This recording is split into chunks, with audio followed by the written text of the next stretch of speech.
Hello, and welcome to this week's episode of the Religious Treehouse. I'm your co-host Matthew. And I'm your other co-host, Jody.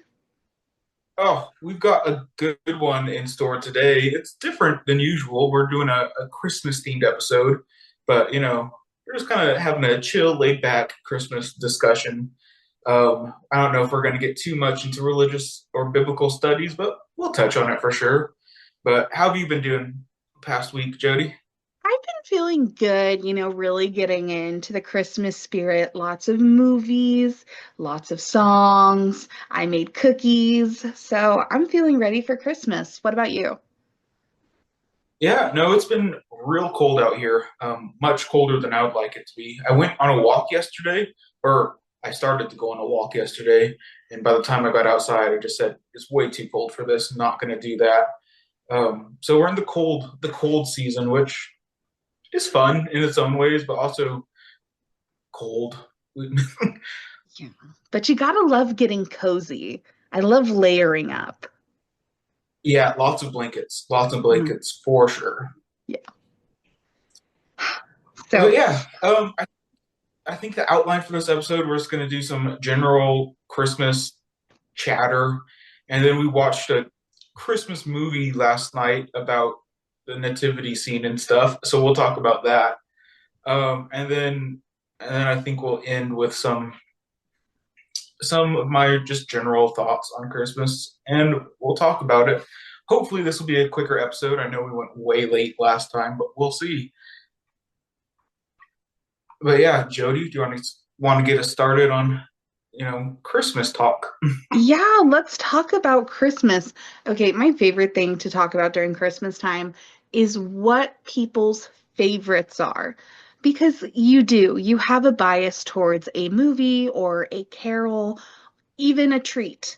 So let's just start off talking about favorite Christmas movies. Mine, for instance, is How the Grinch Stole Christmas, the 2000 classic with Jim Carrey, which isn't just a Christmas movie, it's a commentary on capitalism and what we really prioritize during the Christmas season. Yeah, no, it definitely is. I would say that. Yeah. Um, but yeah, I think my favorite Christmas movie that comes to mind has got to be Jingle All the Way with Mhm. Arnold Schwarzenegger. And I can't tell you what I've gained as a person from that movie. It's just a fun movie to watch with one of the best lines in movie history, where Arnold Schwarzenegger, dressed up in this superhero costume thing, talks to his son Jamie. He says, "Jamie." I can't do an Arnold Schwarzenegger impression. He says, "Jamie," and Jamie looks up at him and says, "He knows my name." So good, so good. That is really cute. And honestly, again, another movie that comments on capitalism. Did you know, or supposedly, the movie was supposed to reflect the 1980s Cabbage Patch doll craze, and actually, it came out around the same time as Tickle Me Elmo, and that had another craze like Yeah, that. yeah. I suppose that makes sense. There always seems to be a big toy or something that's big during Christmas. Yeah, I haven't figured out what this year's toy is, but I'm sure it'll make itself known. I hope it's Bluey of some kind. I love Bluey. That the dog thing from Yes. Australia? Okay. See, Y- I know toys, I guess. You sounded so unsure, and we're going to have to rectify that. But moving on, favorite Christmas Sure. songs. Everyone has a Christmas song that they're like, this song makes me feel like Christmas. Mine is I Want a Hippopotamus for Christmas by Gayla Peavy. Have you ever heard it? Of course. It's a little kid who like sounds like they're missing a few teeth and they're trying to sing the song. Great. It's a fun one. It's so cute. It's endearing. It's ridiculous because who's asking for a hippopotamus for Christmas? A Some Christmas little kid. classic.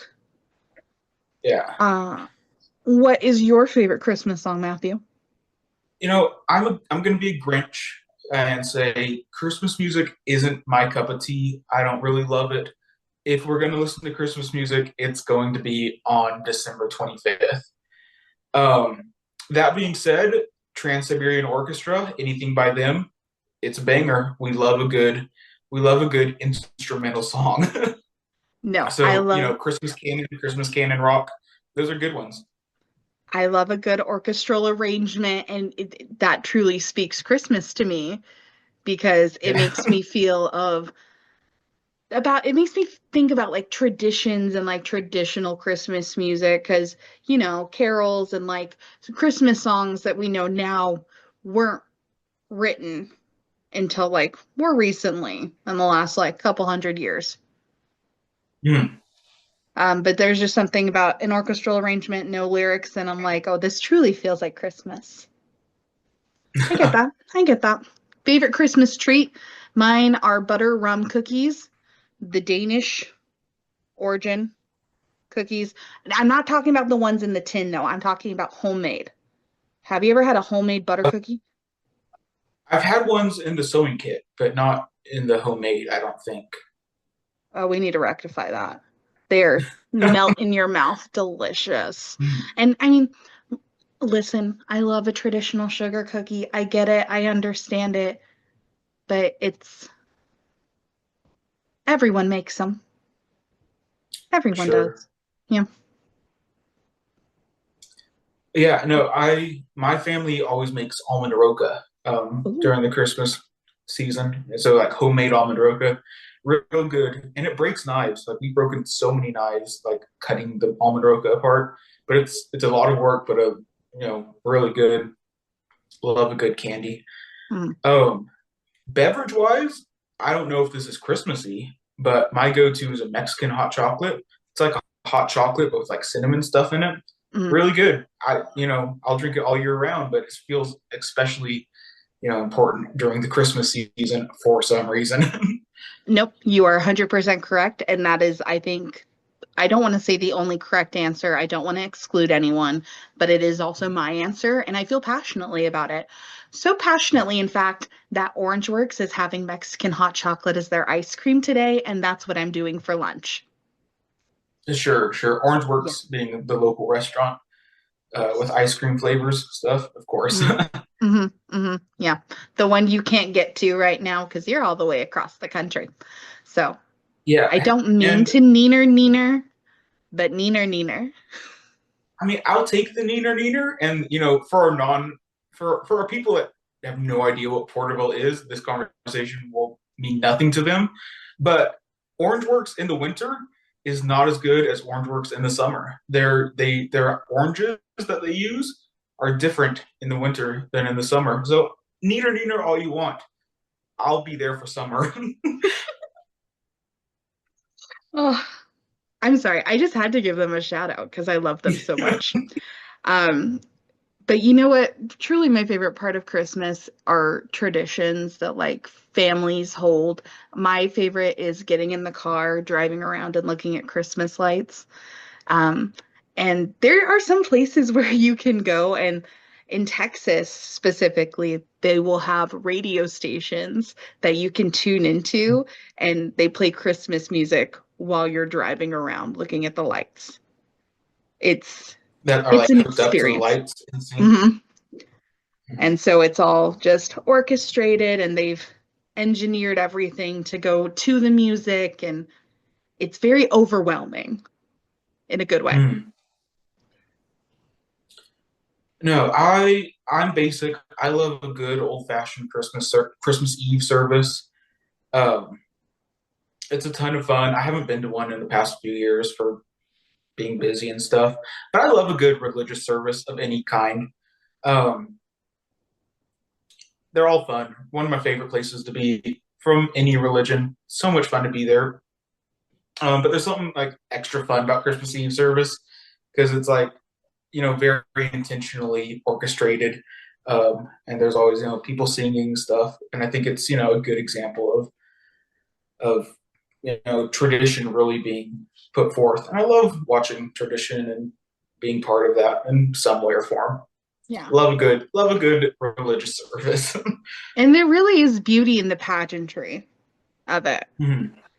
My only concern usually when I go to services like that is when they hand you the candle and then you light the candle eventually. And they usually have a little disc around it to catch the wax. But every service, I would stand there holding the candle, not breathing, because I was like, this is a year I drop the candle and light the entire church on fire. Yeah. And I could not shake that anxiety for the life of me. Yeah, and I think especially in like Protestant circles, like there's this attempt to distance themselves from, tradition and ritual and stuff like that. Um, and being in America talking about Christmas, a lot of what we're talking about is Protestantism of some sort.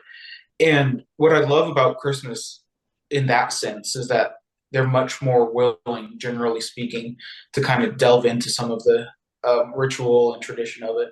And one of the problems with America, as as we like to say, I think is really this lack of tradition and ritual that a lot of people like get into a lot more.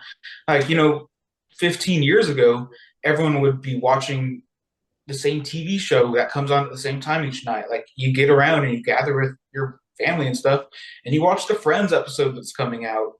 And I think that's something that modern society has really lost. Like everything has become hyper individualized. We don't all gather around to like consume the same media at the same time. Now we just stream whatever we want, whatever from whatever streaming service at whatever time. All of the algorithms and stuff from our phones are hyper individualized, and like there's this loss of weekly traditions and weekly or just frequent traditions where everyone or a large majority of people in this geographical area do the same thing. We have what, the Super Bowl? That's Mm. like the one day of the year where we can like or Thanksgiving dinner maybe, where like collectively as a country we know that a large percentage are doing the same thing, and I think there's something special about that we've somehow lost over the past few years. Definitely. And I don't want to totally blame that on the last season of Game of Thrones, but I kind of do because that was the last big TV show that provided that weekly get together. Like it was an event.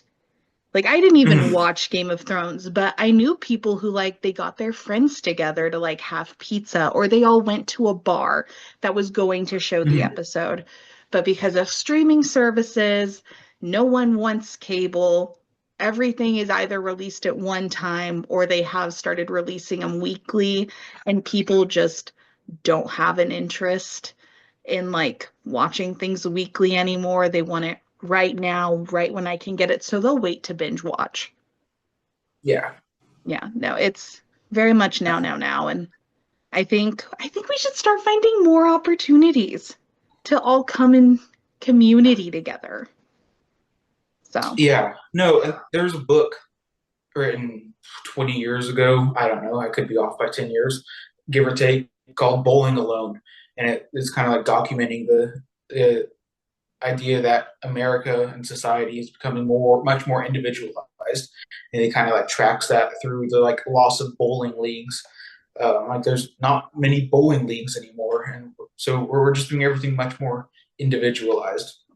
And in such, whether we admit it or not, America is so heavily influenced by Christianity. Having this Christian event at Christmas time, where so many people are doing like the same thing, I think really is good for people generally speaking. It and which is why I still hope that we can find a way to stop bowling alone, as they say, and like find more community and regular events that people who don't celebrate Christmas can be a part of. But even so, I think Christmas is a fun time and good time of year. it's really funny that you bring up the bowling thing because during the Thanksgiving Day parade, there was a woman in the audience, Jenna and Hoda, were asking her about her Christmas plans, and she shouted out this thing called Let's Go Bowling.com, I think. And then later in the parade, they even had a section of people, but they were promoting bowling. So Interesting. Yeah, no. So I wonder what that movement. We should look into that more. That's interesting. Okay. Hmm. Um, but no, like opportunities to like come together. But I also understand why things have become hyper individualized because like people feel like they had to fit a certain mold for their family or for the people, like the cliques, and there isn't anything wrong with having this individualism. I just think people forgot how to come together in community. Yeah, yeah. Like you can be an individual and still be a part of a group of something. I don't know, do puzzles. My cousin does like crafting with her girlfriends, and I am so jealous. I'm like, that's so cool. Like you still get together with your friends and do stuff. And I mean, I can't remember the last group get together I had with friends Mhm. because everyone's so busy doing their own thing. So Christmas really is also just a good excuse to get people together. It really is. It really is. And you know who else got together during the Christmas time? Who else got together during Christmas time? Mary and Joseph. And Oh, I think that's such a great segue into the next part of our conversation. introducing Journey to Bethlehem, a nativity musical with Antonio Banderas and Milo Manheim. And if you don't know who Milo Manheim is, that's the guy who played Joseph Matthew. He Thank you. is a Disney star, and he has done a series of movies for Disney called Zombie, or Zombies. And yeah, he plays a zombie in the movie, but because of this special chip he has, he's able to like function in society. It's a whole other conversation, but Okay. he's well known for his singing and acting prowess. And he was even on Dancing with the Stars. Did he win? I can't remember if he won. Anyway, so Journey to Bethlehem is this musical. I don't want to define what it is until after I discuss it with Matthew. Um, but yeah, a musical that just takes you through the story of Mary and Joseph and their journey to birthing little baby Jesus. Matthew, what are your initial thoughts on the movie? Yeah, I mean, it it is obviously produced by a Christian production company. Um and I think, it was a very interesting interpretation of, the birth narratives of Jesus. And as we talked about last week, we expected a lot of conflation between the Matthew and Luke narratives. And boy, am I right. Like it was just completely the combination of the two, which is what we expect in how these stories are told. Um, you've got Herod. I thought it was very interesting how Herod was so vilified. Like he was the big bad. Um, like clearly far, far more evil than I would expect a portrayal of him.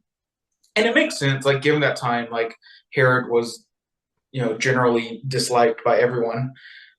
But I like the times they just bounce back and forth between Matthew and Luke just throws me for a loop sometimes. And the amount that they relied on the proto evangelicon of James, because and that's how so much of stories are told with the nativity scene. So, from a critical perspective, like obviously they didn't follow the Bible word for word, and nor would we expect them to. They took artistic license, and I think they did, a fine job with it. Barring a few instances where I was a little confused, but for a low budget Christian musical, I wasn't too disappointed. Yeah, it was a mixed bag casting wise. You had Antonio Banderas. Again, I say that because I just really feel like that needs to be pointed out. Like, is that where the budget went to Hmm. Antonio? I don't blame them. He was a wonderful Herod. Like, as inaccurate as he was. He was Antonio Banderas and Guyliner, guys. Go watch this movie. It's good. I maybe not good. I liked it though. Um, Yeah. but yeah, definitely I spotted at least two Christian musical artists. One Mhm. played the Angel Gabriel, and the other one was Antipater. Is that how you say Herod's first son's name? Yeah. Okay. Yeah, he was one half of for King and Country. Yeah. So it was definitely a mixed bag casting wise. And but Mhm. I don't know. I really wanted to give it a chance because it opens up and there's this strong-willed Mary figure. In this iteration, Mary wasn't just a girl. Mary was learning scriptures and Mary wanted to Mhm. be a teacher.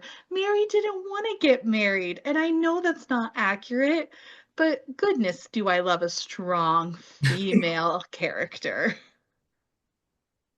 Interesting. That wasn't the interpretation I pulled off from it. They literally had a song, Mary's Getting Married, where she said she didn't want to get married. Right. And then by the end of it, they convinced her by, implying a lot of like sexist and misogynistic language, like saying, but he'll, I found it, on the other hand, like her begrudgingly going into this situation and putting away her hopes and dreams and us celebrating that as if that's what women should be doing. I thought that was the message that they were putting across. I think it was both. So No, okay. because you're right, but I just the through the dialogue, I and like through the way the actress conveyed her Mhm. lines, it just I always felt like there was this underlying because she and Joseph even rehash it after they find out they're going to be getting married to each other.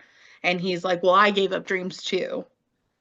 Um, Yeah. oh, Joseph.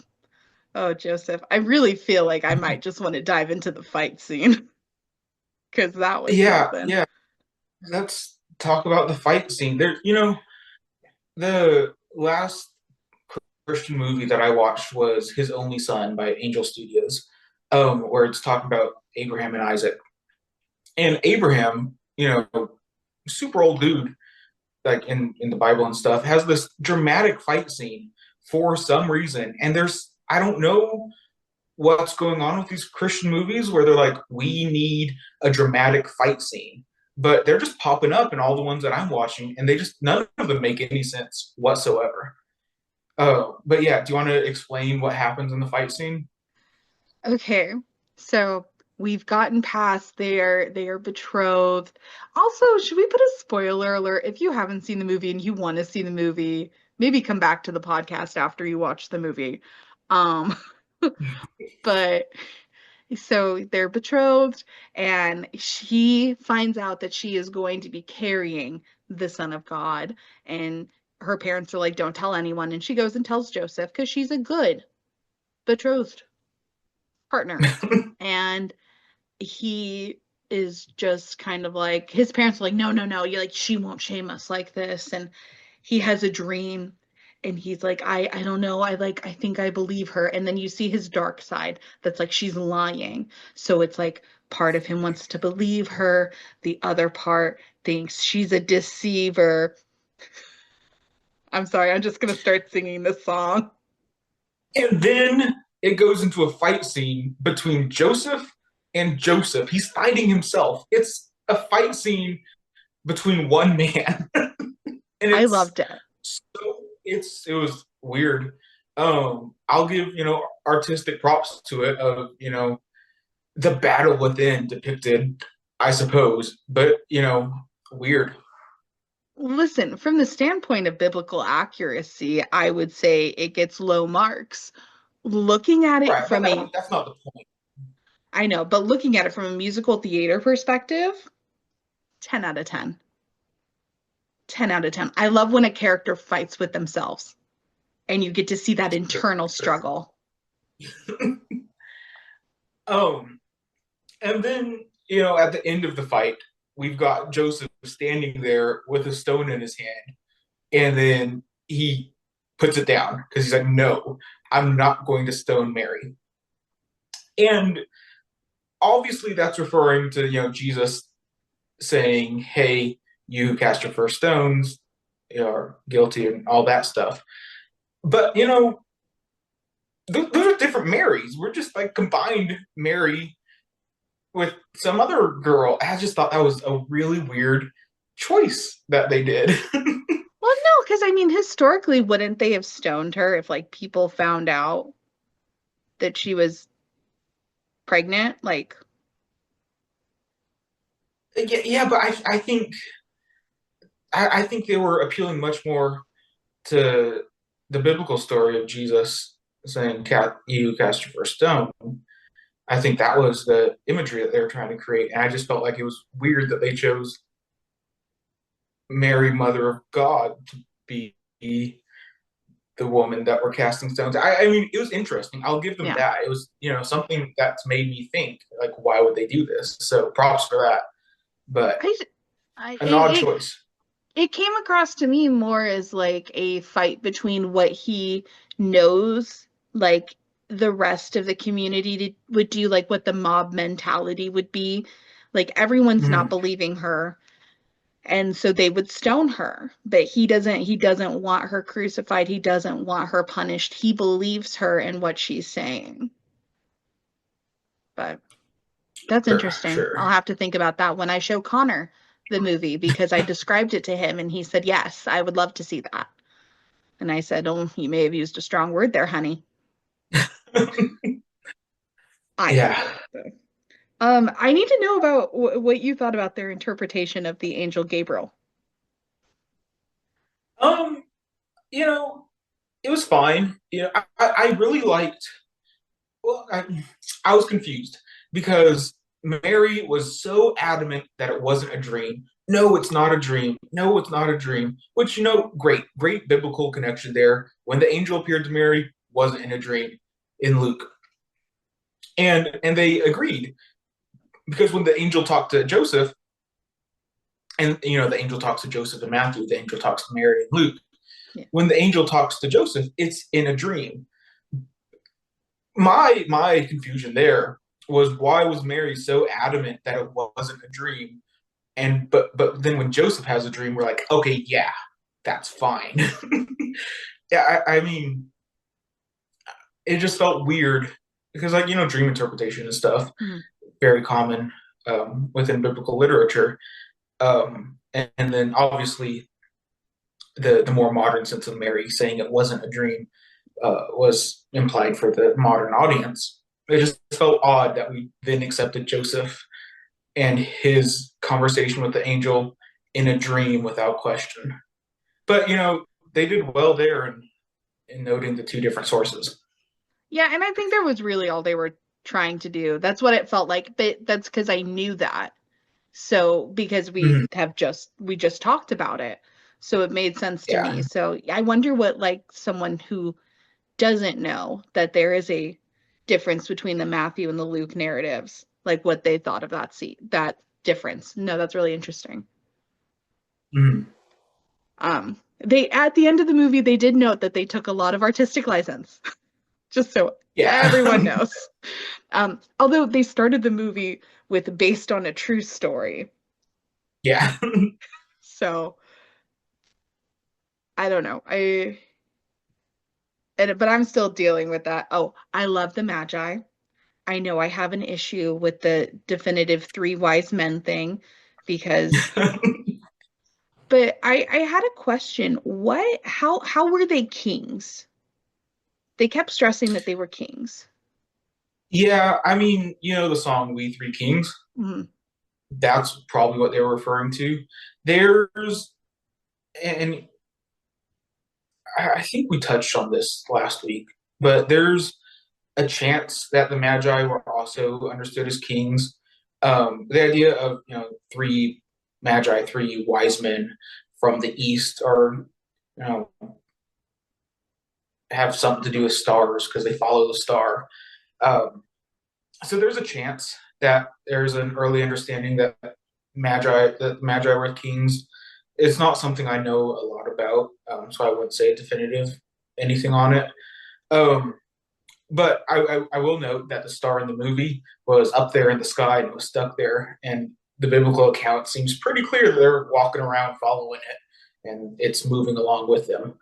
Um, so I thought that was interesting. And then when Gabriel comes back, and everyone sees their light and stuff, the the angel choir like goes to everyone. Everyone's hearing them, not just the shepherds. And did we even get any shepherds in this movie? We got one shepherd. She was a girl, and I have a comment on that. Okay.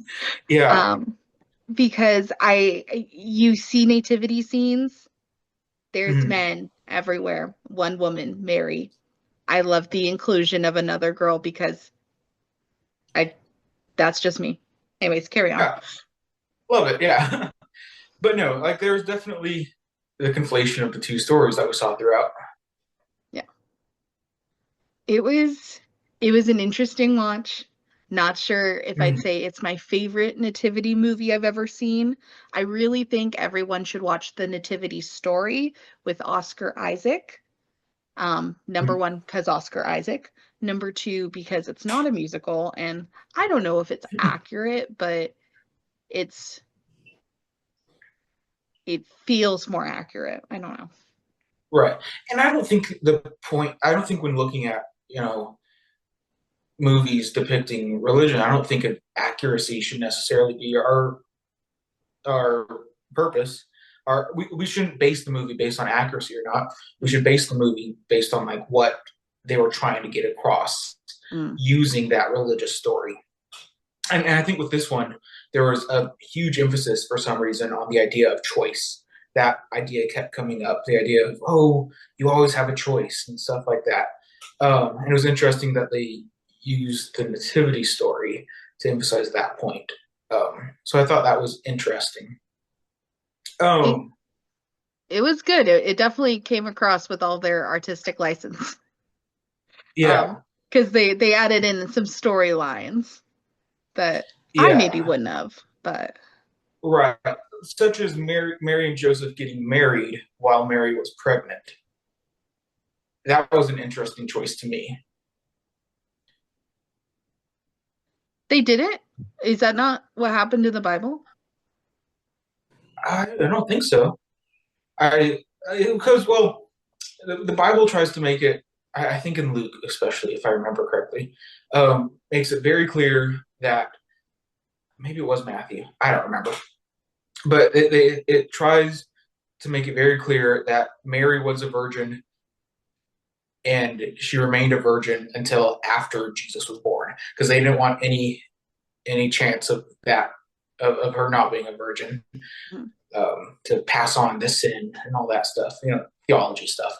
Yeah. Um, so I don't think the Bible mentions Mary and Joseph getting married because they would have consummated the marriage, which which very clearly they didn't do in this movie because when they got married, they wouldn't even kiss on the lips. Joseph had to kiss her cheek. And I thought that was, I don't know if that was their way of really showing the purity of Mary until Jesus is born, because at the end of the movie, they're fine with kissing on the lips. And I think this is, them trying to show Mary still is pure and a virgin, and a much more Protestant perspective where after Jesus is born, they can have sex now, symbolized by lip kissing. That's what I So took I away from think, it. yeah. So I think this is, a commentary on the pureness of Mary, and maybe a little bit of purity culture slipping through the cracks as well. No, don't get me started on Where, purity culture. but no, it was interesting. I'll give it that. Yeah, no, I even made a note about the kiss at the end.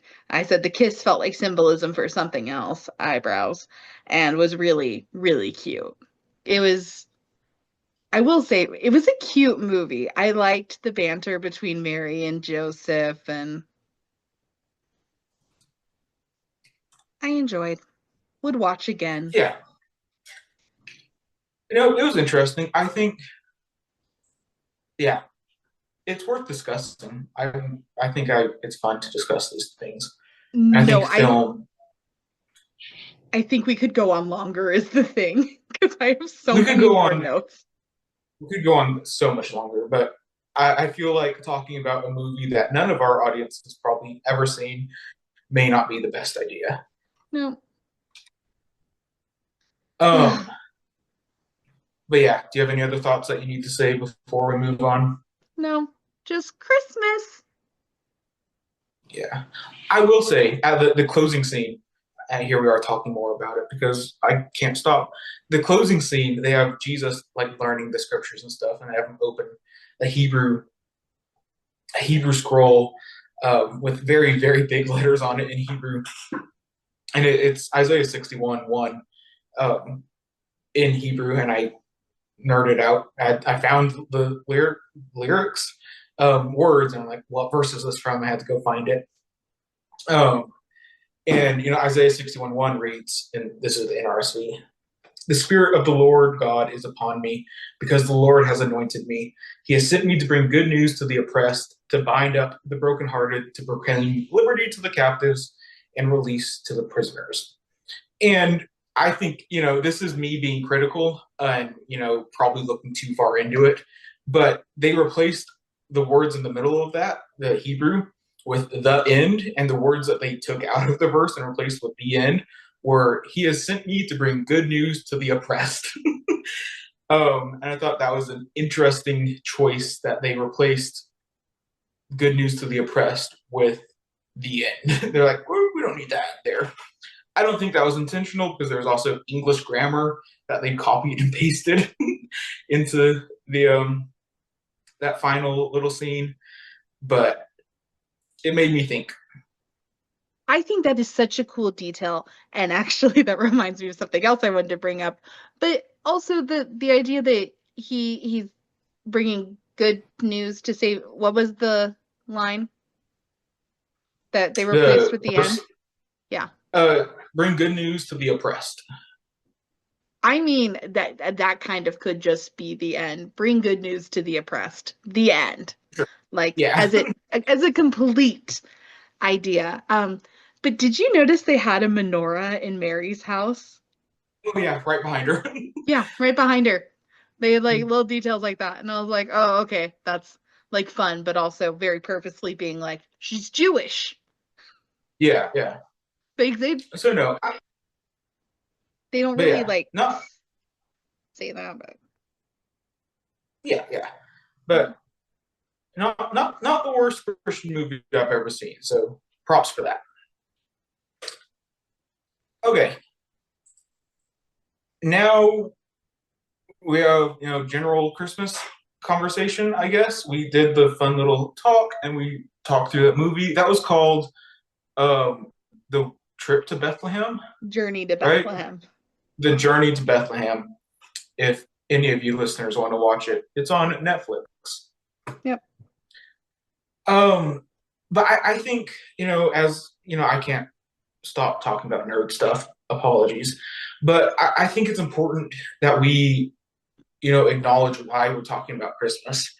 Um, like, despite like the point of this podcast to like bring an academic conversation to, or to attempt to bring an academic conversation about religion and stuff, we've only had one episode so far that wasn't explicitly about Christianity in some sense of the word, and that was our Scientology episode where we made allusions to Christianity still.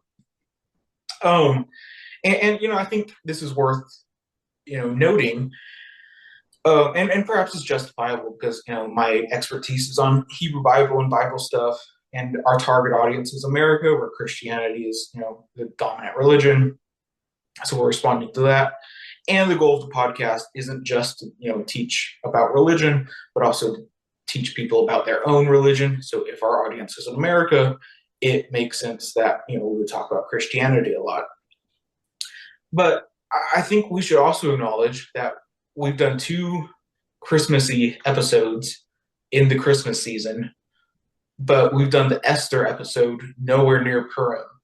Like I think I think we need to be aware that the conversations of religion that even we're having are so influenced by our culture and our society that we didn't, give a second thought to, oh, should we wait to do the Esther episode for Purim, whereas we planned ahead for Christmas.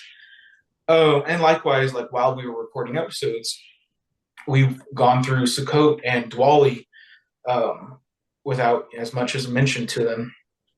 Not to mention how many other minor holidays that we don't talk about at all in American culture. But we, have this focus on Christmas that we don't have on others. And we're not doing an episode on Hanukkah, though we have talked about that. And I suppose, and I would, bet money that when Easter comes around, we do an episode that has something to do with the resurrection of Jesus and how that works biblically in the Bible and stuff. So I think it's very interesting that we as scholars try to separate ourselves, or we so many scholars and stuff like that try to present ourselves as unbiased or separate, and we're trying to just present the facts.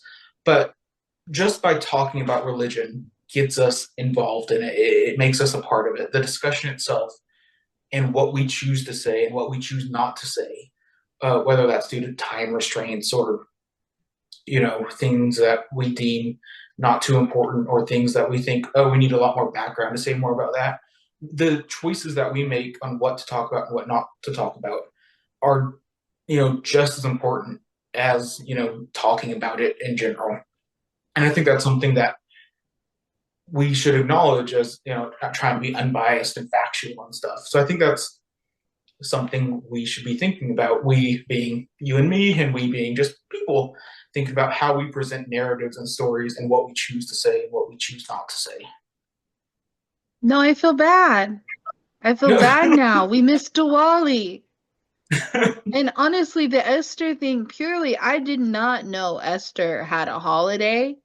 If I had known before, I can't promise, but it's all learning, and it's just people Yeah. being open to learning, and good on you for keeping us accountable and in check, because you like people need to say something like that is important. And of course we're going to be biased towards what we've grown up with, and like also just calendar wise bias, because it's ingrained in us at this point, like Yeah.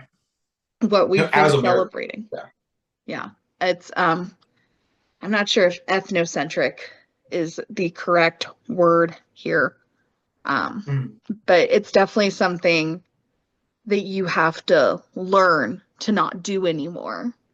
Mhm. Just biasing your thoughts and your feelings based on what you grew up knowing. So it's a learning curve. We will do better. And honestly, no, I feel really bad for Diwali now. Because if there is something I want to learn more about, it's Diwali. I have to be completely honest. Because never mind, I won't get into that. Yeah. That's something for my journal. But I love learning about new things. yeah. And unfortunately, like we have to start off talking about the things we know, and then we'll learn more things. And Mhm. hopefully we will expand as the new year comes around. Yeah, no, for sure. And the fact that Christmas has in America, especially at least, that Christmas has, become not just a Christian celebration, but an American celebration, and how it's portrayed and how it's celebrated in so many ways. Like I think it says something about the permanence and pervasiveness in Christianity and American culture. Um, and like even I've been in the airport the past few days and stuff, and they have Christmas carols going on in the loudspeakers and stuff. So like just Christianity and American culture are just so intertwined that it's we need to be aware like how that is, and we think of it as normal, but we only think of it as normal because that's how it's always been. And I'm not saying that's a good or bad thing per se, but it's something we should think about, something we should acknowledge. Yeah.